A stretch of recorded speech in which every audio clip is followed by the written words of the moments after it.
Economic activity in the week ahead will provide investors with some salient data, including updated reports on the housing market, as well as durable goods and personal income and spending.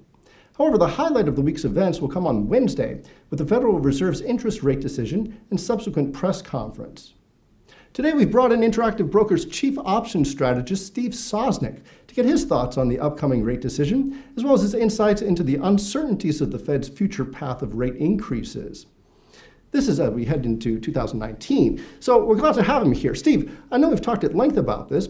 What are your thoughts on this matter, as well as any impacts on the economy given recent trade policies?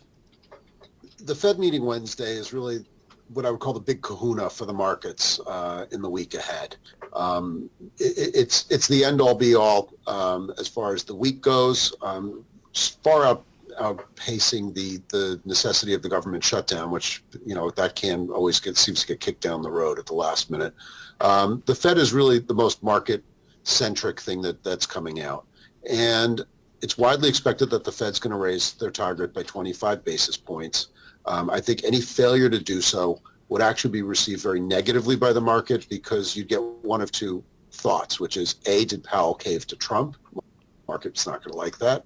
Or B, does Powell and the Fed know something that we don't know about the state of the economy? Neither of which is all that market friendly. So the real key is going to be what do they say in their statement and what does Powell say at the press conference?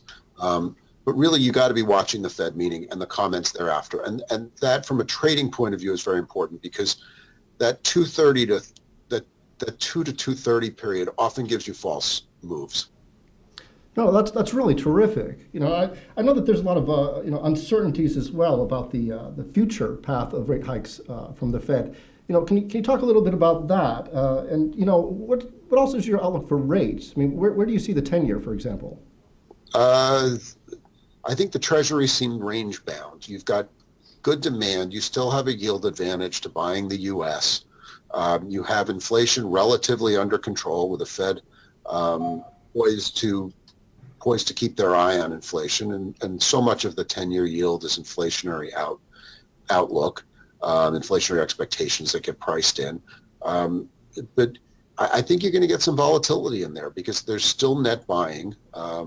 You've had the ECB saying they're sort of done with their quantitative easing program today, but that's just the purchases part. And there's if you look around, you still get a huge yield advantage by buying in the U.S. in terms of your full faith and credit type of bonds. So it's a push me pull you thing. Does the deficit explode? Who knows what happens with tax collections come April?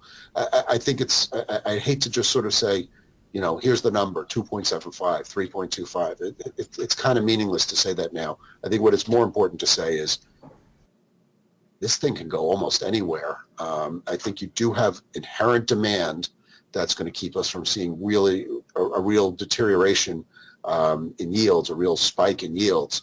But beyond that, it's going to be back and forth, and I think we've established a trading range, and I think we'll probably try to stick to that, moving higher and lower as events dictate. So basically, we're looking at a very unpredictable path. Yep. The Federal Reserve's Open Market Committee will release its statement Wednesday at 2:00 p.m. Eastern Time, along with its economic outlook. Then at 2:30, the Fed will hold a press conference with its Fed Chair, Jerome Powell. That's terrific, Steve. Thanks very much, and thanks for taking the time to appear with us. Thanks. Take care. Coming off the weekend, investors will get an update on the New York State Empire Manufacturing Index, as well as housing market data from the NAHB. In the meantime, select the event calendar option in the IBKR Trader workstation for a full list of global corporate events and earnings, dividend schedules, economic data, IPOs, and more. I'm Steven Levine with Interactive Brokers, asking you to enjoy the week ahead.